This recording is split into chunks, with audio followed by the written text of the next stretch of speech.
मैं आपको नए नए मॉड्यूल से अब इंट्रोडक्शन करवाना चाहता हूं और नया मॉड्यूल को किस तरीके से हम चलाएंगे उसके बारे में आपसे बात करना चाहता हूं। शुरुआत करते हैं हम एआरएस, अलेक्स रिटेल स्टोर। जो हमारा 2 लाख रुपए का है वो अब 1 लाख रुपए का होने वाला है। एरिया वही 2.5 किलोमीटर है, मार्जिन वही 14% है, यानी 2 लाख से सिर्फ इसको 1 लाख किया। कोई बहुत बड़ी बात नहीं, बहुत बड़ी बात नहीं। अभी पुर्जे दे रहा हूं मैं छोटे छोटे, अभी इंजन बनने में टाइम लगेगा। पुर्जे पकड़ा रहा हूं मैं आपको, उसको जब समेटोगे तब इंजन बनेगा उसका। ये हमारा एआरएस है और ये मैं बात कर रहा हूं एक नई लॉन्चिंग हम वापस कर रहे हैं, रीलॉन्च जिसको हम कह सकते हैं एटीएस के साथ। और उसका इन्वेस्टमेंट है 4 लाख और ये तहसील लेवल पे होगी और इसका मार्जिन है वो 23% है। पहले हमारा ये मार्जिन 15% होता था, पहले मार्जिन 15% होता था, लेकिन वर्तमान समय में इसको अपग्रेड करके 23% किया जाएगा। अब 23 और इन्वेस्टमेंट क्या है 4 लाख। लेकिन आप बोलोगे एसएम का भी 23% है, एटीएस का भी 23% है, तो फर्क क्या रह जाएगा? जो एसएम से एटीएस को माल जाएगा वो बराबर रेट में जाएगा, एसएम को कुछ नहीं बचेगा। लेकिन उसका 8% एटीएस को की गई सेल का 8% कंपनी आपको मंथली ट्रांसफर करेगी। यानी अगर एटीएस को सेल करते हैं तो एसएम का मार्जिन 23 से बढ़ के 31 हो गया। समझ रहे हैं बात को? एसएम का मार्जिन क्या हो गया? 23 से बढ़ के 31, लेकिन ऑन एटीएस सेल पे है। अगर एटीएस को माल नहीं देते हम तो हमारा 23% ही है ये सब का। यानी एक वापिस ये ग्रेट अपॉर्चुनिटी कैसे है? हम हिंदुस्तान में लगभग कितने डिस्ट्रिक्ट में काम कर रहे हैं आपने पहले देखा? अभी 280, 250 मान ले एक बार, हो सकता है कुछ थोड़े बहुत के पास स्टॉक कम। 250 डिस्ट्रिक्ट में हम प्रेजेंट है वर्तमान में, वहां पे हमारा नेटवर्क है, वहां पे हम काम कर रहे हैं। और उस 250 डिस्ट्रिक्ट में कितनी तहसीलें होंगी?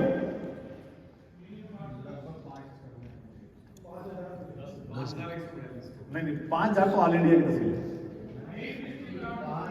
एक डिस्ट्रिक्ट में 5 से 7 तहसील होती है। कितनी होती है? 5 से 7 तहसीलें। और किसी में 9 भी हो जाती है तो किसी में 4 भी होती है। तो उस तरह अगर मैं 250 को 5 से भी मल्टीप्लाई करूं तो 1250 नए स्टेशन आपके लिए एटीएस के लिए तैयार है। मार्जिन 23%। ये भी आपका एक पुर्जा है, इंजन बनना अभी बाकी है। जो ही चुंबक आएगी उस चुंबक के चारों तरफ ये पुर्जे चिपक जाएंगे और इंजन तैयार हो जाएगा। नेक्स्ट, पीछे ये वर्ड आप एक बार पढ़िए।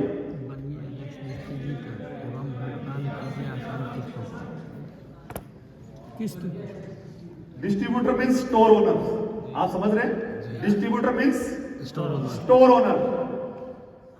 अभी तक डायरेक्ट सेलिंग में ये वर्ड आपको कहां पढ़ने को मिलते हैं? ये वर्ड किसी फर्नीचर की बड़े ब्रांड शोरूम पे मिल सकते हैं। ये वर्ड आपको इलेक्ट्रॉनिक्स आइटम के या इलेक्ट्रॉनिक्स शॉप पे मिल सकते हैं। ये वर्ड आपको किसी कार शोरूम के बाहर मिल सकते हैं या उसके केबिन में कहीं मिल सकते हैं।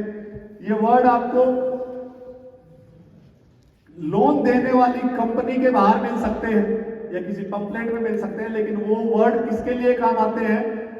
जो ऑलरेडी उस सेगमेंट में है। यानी फर्नीचर लाइन पे लोन फैसिलिटी अवेलेबल है मार्केट में, इलेक्ट्रॉनिक्स आइटम के ऊपर लोन फैसिलिटी मार्केट में अवेलेबल है। इसके अलावा ऑटोमोबाइल्स, इसमें आप बाइक, स्कूटर, स्कूटी, इसके अलावा हम बात करें कार, चाहे वो 2 लाख रुपए की हो, चाहे वो 1 करोड़ की हो, चाहे वो 5 करोड़ की हो, इन सब पे ये फैसिलिटी आपने देखी है? देखी है। लेकिन अब ये फैसिलिटी आपके इस सिस्टम के साथ जुड़ने वाली है। आपने डायरेक्ट सेलिंग में डायरेक्ट सेलर अगर महीने के 20 लाख रुपए भी अगर कमाता है और वो लोन लेने के लिए फाइल लगाता है तो उसको बोला जाता है कि मेरे भाई तेरी इनकम फिक्स इनकम नहीं है, इसलिए गारंटी के रूप में हमें एक ऐसा बंदा चाहिए जिसकी इनकम फिक्स हो। एक बंदा जिसकी इनकम 20 लाख रुपए महीना, पिछले 4 साल का रिकॉर्ड 20 लाख रुपए महीना के अकॉर्डिंग रिटर्न भर रहा है, गवर्नमेंट को टैक्स दे रहा है, टीडीएस कट रहा है, 4 साल से ये काम कर रहा है। उसके बाद वो एक मात्र 40 लाख रुपए की कार लेने के लिए शोरूम में जाता है। शोरूम वाले बोलते हैं ठीक है, कोई फाइनेंसर को बुलाओ, और कोई भी बैंक को बुलाते हो, क्योंकि ऑटोमोबाइल सेक्टर में मैक्सिमम बिक्री क्या होती है? फाइनेंस के साथ होती है। अगर फाइनेंस लोन फैसिलिटी ना हो तो ऑटोमोबाइल सेक्टर की सेल जो है, बिक्री जो है, वो 100% से घट के 2% आ जाएगी। कितनी आ जाएगी? 98% फाइनेंस यानी बैंक की वजह से या फाइनेंस कंपनीज की वजह से ऑटोमोबाइल सेक्टर काम करता है। क्या करता है? ऑटोमोबाइल सेक्टर की बिक्री का जो 98% हिस्सा है वो फाइनेंस की वजह से चलता है। अगर फाइनेंस कंपनियां लोन देना बंद कर दे तो उनकी बिक्री जो पर मंथ वो अगर 1 करोड़ का टर्नओवर करते हैं तो एक महीने का 2 लाख का टर्नओवर भी नहीं रह जाएगा, क्योंकि 50 लाख की 1 करोड़ की गाड़ी खरीदना मुश्किल हो जाएगा। मैं बात कर रहा था कि इंसान 4 साल से लगातार 20 लाख रुपए महीना के एक डायरेक्ट सेलिंग में इनकम लेता है, उसका पास टीडीएस करता है, उसका वो इनकम टैक्स भरता है, 4 साल से उसका रिकॉर्ड है, बैंकिंग बोल रही है, लेकिन वो जब फाइनेंस कंपनी वाला बंदा उसके डॉक्यूमेंट चेक करता है, उसे पूछता आप कौन सी कार ले रहे हैं, वो बताता है कि मैं ये ऑडी ले रहा हूं, या मैं बीएमडब्ल्यू ले रहा हूं, या मर्सिडीज ले रहा हूं, या मैं फॉर्च्यूनर ले रहा हूं, या इंडियोर ले रहा हूं, इसकी कीमत 50 लाख है। तो वो बोलता है सर अच्छी बात है, आप 20 लाख रुपए महीना कमाते हैं। उसके लिए 2.5 महीने की इनकम भी नहीं है उस फॉर्च्यूनर की कीमत या उसके लिए, लेकिन वो लोन लेना चाह रहा है, आसान किस्तों में उसको चुकाना चाह रहा है, उसके और भी खर्चे हैं मंथली। तो फाइनेंस कंपनी का बंदा बोलता है सर अच्छी बात है, लेकिन हमें एक गारंटर चाहिए जिसकी मंथली चाहे 1 लाख रुपए इनकम हो, लेकिन कोई जॉब करता हो या सरकारी नौकरी, यानी उसकी 20 लाख रुपए के सामने वो 1 लाख रुपए हैवी हो गए और 20 लाख की मिट्टी प्लेट हो। समझ रहे मेरी बात को? ये अब तक डायरेक्ट सेलिंग में था, और ये चीज मैं खुद डायरेक्ट सेलिंग में काफी समय से हूं, तो मैं बहुत गहराई से इस चीज को समझता था, जानता था। अब हमने इस कॉन्सेप्ट को स्टोर लेवल पे चालू किया है। किस पे चालू किया है? स्टोर लेवल पे। यानी आप अलेक्स कंपनी का स्टोर अगर लेना चाहते हैं तो आपके लिए फैसिलिटी है, बनिए अलेक्स डिस्ट्रीब्यूटर एवं भुगतान कीजिए आसान किस्तों में। अब आपको लगेगा कि आसान किस्तें अलेक्स कंपनी प्रोवाइड करवाएगी, या कोई बैंक प्रोवाइड करवाएगा, या कोई finance company, NBFC non banking finance company जिसको हम बोलते हैं। लोन का काम या तो बैंक का होता है या एनबीएफसी का होता है। एनबीएफसी का मतलब होता है non banking finance company, bank तो नहीं है लेकिन फाइनेंस देती है। समझ रहे हो मेरी बात को? जैसे टाटा कैपिटल, रिलायंस, आदित्य बिरला, ऐसी बहुत सी बड़ी बड़ी कंपनियां लोन बांटती है, उनको एनबीएफसी बोलते हैं। और जो ऑलरेडी बैंक है, जिसके पास बैंक का लाइसेंस है, उसको बैंक बोलते हैं। यानी हिंदुस्तान में 2 प्रकार के कॉन्सेप्ट हैं जो लोन देते हैं, एक एनबीएफसी और एक बैंक। तो आपको लगता होगा कि अलेक्स कंपनी ये लोन प्रोवाइड करवाएगी, नहीं।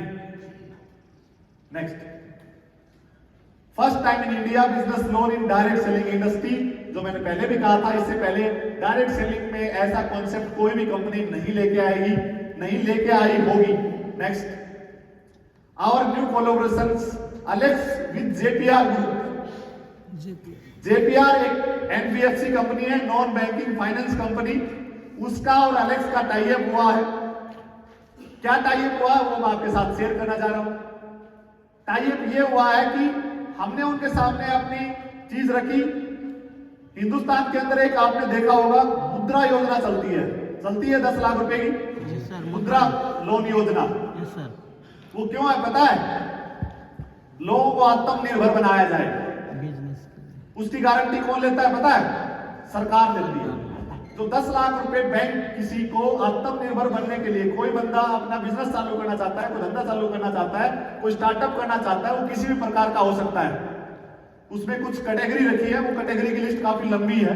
अगर उन कैटेगरी में से कोई भी काम करना चाहता है तो भारत सरकार की मुद्रा योजना है, यानी गवर्नमेंट उसकी गारंटी देती है और उस बंदे को 50,000 से लेकर 1 लाख रुपए तक का लोन मिलता है। जानते हैं इस बात को?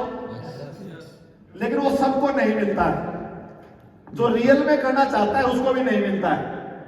वो उसको मिलता है जिसकी जानकारी बैंक से अच्छी है, जिस पे ब्रांच मैनेजर भरोसा कर सके। ब्रांच मैनेजर के हाथ की बात है, उसका जानकार है वो पैसा चुकाएगा नहीं चुकाएगा कोई गारंटी नहीं, तो भी दे देगा। और एक आदमी ऐसा है जो चुकाएगा भी, टाइम पे ब्याज भी भरेगा, फिर भी नहीं देगा। मर्जी किसकी है वहां पे? ब्रांच मैनेजर की। गवर्नमेंट ने बोल रखा है, लेकिन वहां पे किसकी चलती है? ब्रांच मैनेजर की। ऐसे भारत सरकार की तमाम योजनाएं आती हैं स्वरोजगार देने के लिए, आत्मनिर्भर बनाने के लिए, लेकिन वो योजनाओं तक या तो हमें जानकारी नहीं होती है या उनका लाभ हमें नहीं मिल पाता है। समझ रहे हैं मेरी बात को? अभी जो जेपीआर ग्रुप के साथ हमने जो टाई अप किया है, जेपीआर खुद एक फाइनेंस कंपनी है, यानी भारत सरकार की जो कोई गवर्नमेंट की जो योजना है उस पर काम नहीं कर रही है। गवर्नमेंट की योजना मतलब लोन देने की, जो जैसे मैंने सरकारी गारंटी होती है उस पर काम नहीं कर रही है, लेकिन जेपीआर ग्रुप फाइनेंस करता है। उससे हमारा टाई अप ये हुआ है कि जैसे भारत सरकार चाहती है लोगों को रोजगार मिले, वो अपना स्टार्टअप करे, ऐसे हमने भी बताया उनको कि हमारी हिंदुस्तान में इतने एसोसिएट हमारे साथ काम करते हैं, उनमें से हजारों स्टोर हमारे पास हैं। पैसे की कमी की वजह से या तो वो स्टोर नहीं खोल पाते हैं, या पैसे की कमी की वजह से या स्टोर नहीं चला पाते हैं। उनको गवर्नमेंट की तरफ से या सरकारी बैंक की तरफ से फंडिंग नहीं मिल पाती है, इसलिए जो भी काम करना होता है उनको पूरी पूंजी लगा के करना होता है, और पूरी पूंजी हिंदुस्तान में किसी के पास भी नहीं होती है।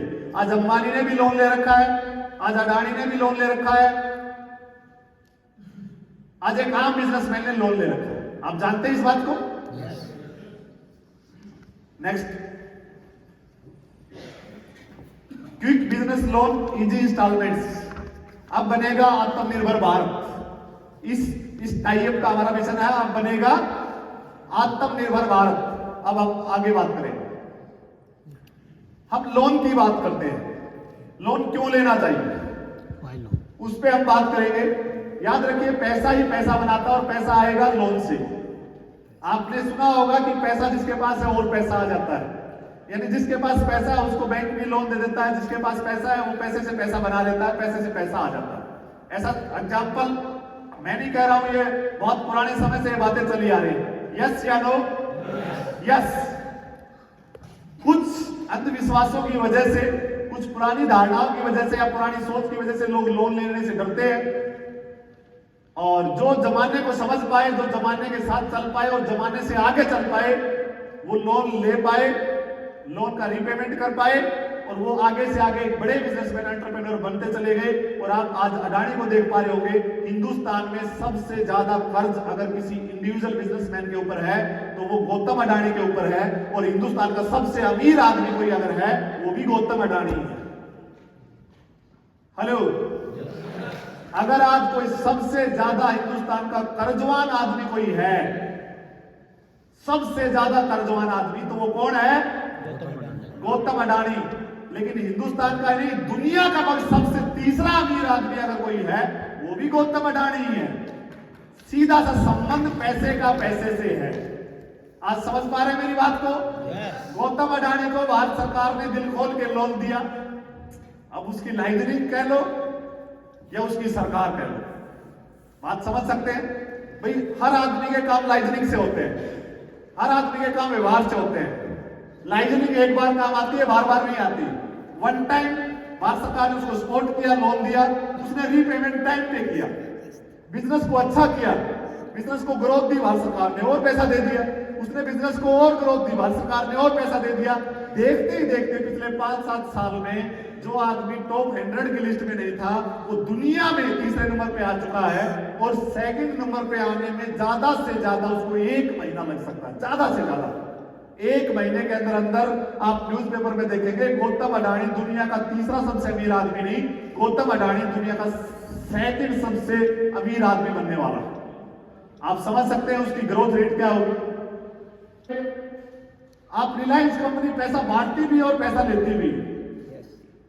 आदित्य बिड़ला ग्रुप आम आदमी को लोन बांटता भी और बड़े बड़े बैंकों से लोन लेता भी है।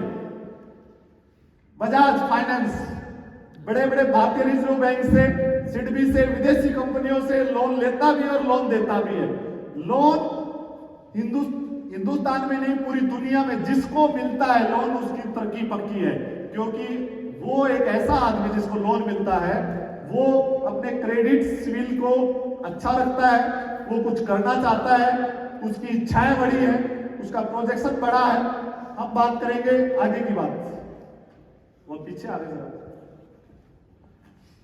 अरे भाई हम लोन क्यों ले, कौन लोन का झंझट पाले? हम कभी भी लोन नहीं लेते। कुछ लोगों की विचारधाराएं हो सकती है, तो फिर आप अपने पैसे के साथ काम कर सकते हैं। नेक्स्ट, सर जी आप किसी बिजनेसमैन को जानते हो जो बिना बैंक लोन के बड़ा बिजनेसमैन बना हो? नहीं। कोई है ऐसा बिजनेसमैन जिसको आप जानते हो और उसके ऊपर 1 रुपए का भी कर्ज ना हो? एक भी? आपके शहर में, आपके गांव में, आपके डिस्ट्रिक्ट में, आपके स्टेट में, हमारे देश में कोई भी सिंगल आदमी ऐसा नहीं है जो ये आके कह दे कि मेरी संपत्ति 1000 करोड़ है और बैंक मेरे 1 रुपया भी नहीं मांगता। ऐसा पॉसिबल नहीं है। एक सिचुएशन में हो सकता है उसके दादा परदादा ने कभी 2, 4, 5 हजार करोड़ की संपत्ति, कोई बड़ी जमीन ले ली हो, उस इलाके में कोई यूनिवर्सिटी आ गई हो या कोई बड़ा शहर बस गया हो या कोई इंडस्ट्रियल एरिया आ गया हो और वो जमीन जो करोड़ों के भाव की थी वो अरबों रुपए की हो गई हो और उसके ऊपर लोन ना हो, लेकिन वो जमीन उसके बाप दादा ने ली और ऑटोमेटिकली एक ग्रोथ के अकॉर्डिंग उसकी वैल्यू बढ़ गई। उसने पैसा नहीं कमाया, उसकी वैल्यू बढ़ गई। लेकिन एक बिजनेसमैन जो बिजनेस करता है, जो सेल परचेज करता है, लेना देना करता है, सर्विस इंडस्ट्री में काम करता है, उसके लिए लोन जरूरी है। समझ रहे मेरी बात को? नेक्स्ट, अगर आप अपना व्यापार बढ़ाना चाहते हैं तो आइए मिलते हैं। नेक्स्ट, अब कीजिए कारोबार का विस्तार जेपीआर ग्रुप के साथ। जेपीआर ग्रुप हमें लोन प्रोवाइड करवाएगा, यानी जो हमारे साथ स्टोर खोलना चाहते हैं उनको प्रोवाइड करवाएगा। 1 लाख रुपए के एआरएस, 4 लाख रुपए का एटीएस, 10 लाख रुपए का एएसएम, 25-50 लाख रुपए का जेडम। अगर ये आप खोलना चाहते हैं तो जेपीआर ग्रुप की तरफ से आपको लोन फैसिलिटी मिलेगी। क्या मिलेगी? Loan facility. Next, business loan के फायदे मैं आपको एक बार समझा देता हूं। बिजनेस लोन मार्केट रिश्तेदार से पैसा उठाने की बजाय काफी सस्ता पड़ता है। मार्केट से हम पैसा उठाते हैं तो 2 रुपए मंथली इंटरेस्ट होता है या 3, 5, 10 रुपए तक लोग उठाते हैं, ऐसा मैंने सुना है। प्रतिस्पर्धा के दौर में बिजनेस को टिकाए रखता है। इसके कारोबार की आर्थिक जरूरतों को पूरा किया जा सकता है। टैक्स में भी कई प्रकार के लाभ उठा सकते हैं। छोटी और लंबी दोनों अवधि के लिए पैसों की जरूरत पूरी हो जाती है। अधिक नकदी डालने से, यानी बिजनेस में अधिक नकदी डालने से बिजनेस का विस्तार करना आसान हो जाता है। बिजनेस लोन के आधार पर अपने मौजूदा स्टॉक को बढ़ा सकते हैं। अगर हम समय पर अपने बिजनेस पर्सनल लोन का भुगतान करते हैं तो हमारा क्रेडिट स्कोर भी बढ़ता है और वो क्रेडिट स्कोर बाद में किसी भी बैंक से लेने जाते हैं लोन, सरकारी बैंक से या कोई और अदर, यानी जेपीआर ग्रुप के अलावा कहीं से भी लोन लेने जाएंगे तो वो क्रेडिट स्कोर आपका काम आएगा। ऑन द स्पॉट आपके उस ट्रैक के आधार पे आपको लोन मिल जाएगा। समझ रहे हैं मेरी बात को? नेक्स्ट, मैं एग्जांपल देता हूं कुछ आपको। अलेक्स सुपरमार्ट अगर आपको खोलना है, इन्वेस्टमेंट 10 लाख रुपीज का है। टाइप ऑफ लोन 10 लाख रुपए का आप लोन लेके कर सकते हैं। डाउन पेमेंट 35% आपको देनी होगी, यानी 3.5 लाख रुपए आपको कंपनी में जमा करवाना होगा, मार्जिन मनी जिसको हम बोलते हैं, और 6.5 लाख रुपए का जेपीआर ग्रुप की तरफ से आपके बिहाफ पे कंपनी के अकाउंट में पैसा ट्रांसफर हो जाएगा। समझ रहे हैं मेरी बात को? जैसे आप कार खरीदने जाते हैं, डाउन पेमेंट देते हैं या नहीं देते?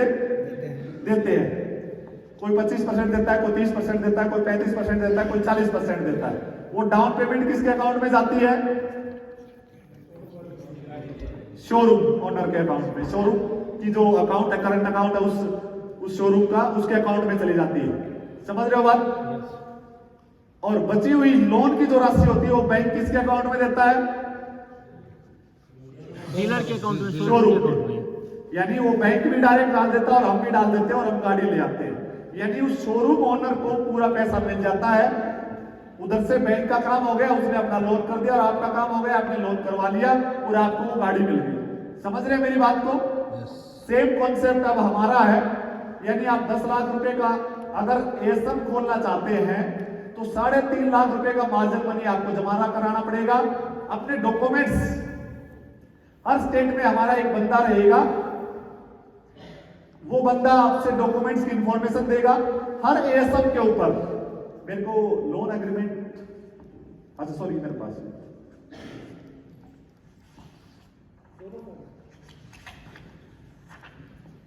ये जेपीआर ग्रुप के बिहाफ पे मैं आपको दिखा रहा हूं, ये हमारा लोन एप्लीकेशन फॉर्म होता है, हमारा नहीं, जेपीआर ग्रुप का। इसको आप फिल करेंगे, फिर जो बंदा है वो आपसे डॉक्यूमेंट्स लेगा, आपके जो भी डॉक्यूमेंट्स उसको लोन के लिए चाहिए, आपकी बैंक पासबुक चाहिए, आपका पैन कार्ड चाहिए, आपका आधार कार्ड चाहिए, आपका बिजली का बिल चाहिए, जो भी आपका रेंट एग्रीमेंट है, स्टोर कर रहे हैं वहां पे, वो जो चीजें वो लेगा, आपका सिविल चेक करेगा। सिविल चेक करने के बाद बचे हुए डॉक्यूमेंट्स की रिक्वायरमेंट करेगा। एक नॉर्मल सी एफआई होगी आपके लोग वहां पे, या हो सकता है वो आपके रिकॉर्ड्स के आधार पे एफआई भी ना करे, और वो आपका लोन सैंक्शन कर देगा। जो ही वो लोन सैंक्शन करेगा तो ही आपको एसएम पे आके इस एग्रीमेंट पेपर पे साइन करने होंगे। ये जेपीआर ग्रुप का लोन एग्रीमेंट है। जो कोई भी आप बैंक से लोन लेते हैं तो जो एग्रीमेंट होता है ये वो एग्रीमेंट है। इस पे आके आप साइन करेंगे, कंप्लीट करेंगे। उस जेपीआर ग्रुप की तरफ से, फाइनेंस कंपनी की तरफ से हमें एक डीओ मिल जाएगा कि आप इसका बिलिंग कर सकते हैं। पैसा नहीं आएगा, डीओ मिल जाएगा। जो ही बचे हुए डॉक्यूमेंट्स उसने मांगे आपसे वो कंप्लीट कर दिए। ये सिस्टम कंपनी के उसके पास, जेपीआर ग्रुप के पास पहुंच गया। हम आपका माल डिस्पैच कर देंगे, बिल काट देंगे, कंपनी के पास पैसा ट्रांसफर हो जाएगा। समझ गए बात? yes. और आपकी नेक्स्ट मंथ से ईएमआई चालू हो जाएगी। क्या चालू हो जाएगी? yes. जो हम लोन लेते हैं उसी तरीके से आपकी ईएमआई चालू हो जाएगी। और वो ईएमआई का इंटरेस्ट रेट 12% से 18% के बीच रहेगा। वो जेपीआर ग्रुप तय करेगा। आपका सिविल, आपका रिकॉर्ड, आपका पीछे का ट्रैक क्या बोल रहा है। आपका ट्रैक बहुत अच्छा है तो आपको 12% पे भी दे सकता है वो। आपका ट्रैक थोड़ा सा कमजोर है तो वो 14% पे दे सकता है, और तो थोड़ा ज्यादा कमजोर है तो 15-16 पे दे सकता है, 18 पे दे सकता है। उससे भी ज्यादा खराब है तो वो रिजेक्ट कर देगा। इससे ज्यादा हम उसको परमिशन नहीं देते कि इससे ज्यादा वो इंटरेस्ट हमारे किसी कस्टमर से वसूल करे। समझ गए बात? अगर सिविल बिल्कुल ही खराब है तो रिजेक्ट हो जाएगा, लेकिन इंटरेस्ट रेट इससे ऊपर नहीं जाएगा। मैं मार्केट की अगर बात करूं, एनबीएफसी कोई भी कंपनी, चाहे वो रिलायंस को ले लें, आप आदित्य बिड़ला को ले लें, कोटक को ले लें, कोई भी बैंक हो, कोई भी बिजनेस लोन वगैरह आपने देखा होगा तो बिजनेस लोन की रेट जो होती है वो 14% से लेकर 26% तक की है।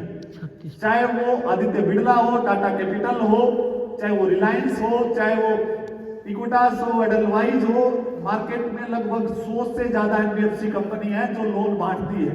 उनका इंटरेस्ट रेट बिजनेस लोन के ऊपर 14% से लेकर 25-26 तक होता है। आप जाके पूछ सकते हैं, पता कर सकते हैं।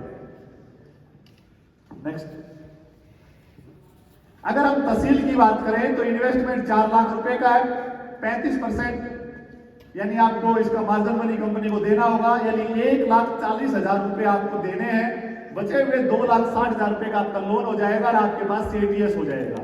यानी जितना रुपए इन्वेस्ट करके पहले एआरएस लेते थे आप, उतना नकदी डाल के आप वर्तमान समय में एटीएस ले सकते हैं। अपना एक अच्छा स्टोर चालू कर सकते हैं, 23% मार्जिन के साथ कर सकते हैं। और बचा हुआ पैसा आप आसान किस्तों में 18 से 24 महीने की किस्तों में, छोटा लोन है इसलिए इसको 18 से 24 महीनों के टाइम पीरियड उनकी तरफ से मिलेगा आपको, और आपको रीपेमेंट कर सकते हैं। नेक्स्ट, अगर आप 1 लाख रुपए का स्टोर एआरएस लेना चाहते हैं तो मात्र 35,000 रुपए देने हैं। कितना देना है? ओनली 35,000। और ये 12 से 18 महीनों में इसका बचा हुआ पेमेंट का रीपेमेंट करना है।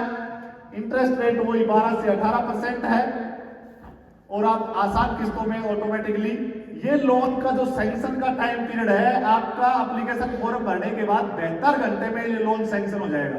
इसके लिए चक्कर काटने की जरूरत नहीं, इसके लिए रोजाना चक्कर काटने की जरूरत नहीं, रोजाना परेशान होने की जरूरत नहीं। 72 घंटे में सैंक्शन होके आपको जेपीआर ग्रुप की तरफ से मैसेज आ जाएगा, आपको पता चल जाएगा आपका कितना लोन सैंक्शन हो गया, आपकी डॉक्यूमेंट्री हो जाएगी, आपका स्टोर ओपन हो जाएगा।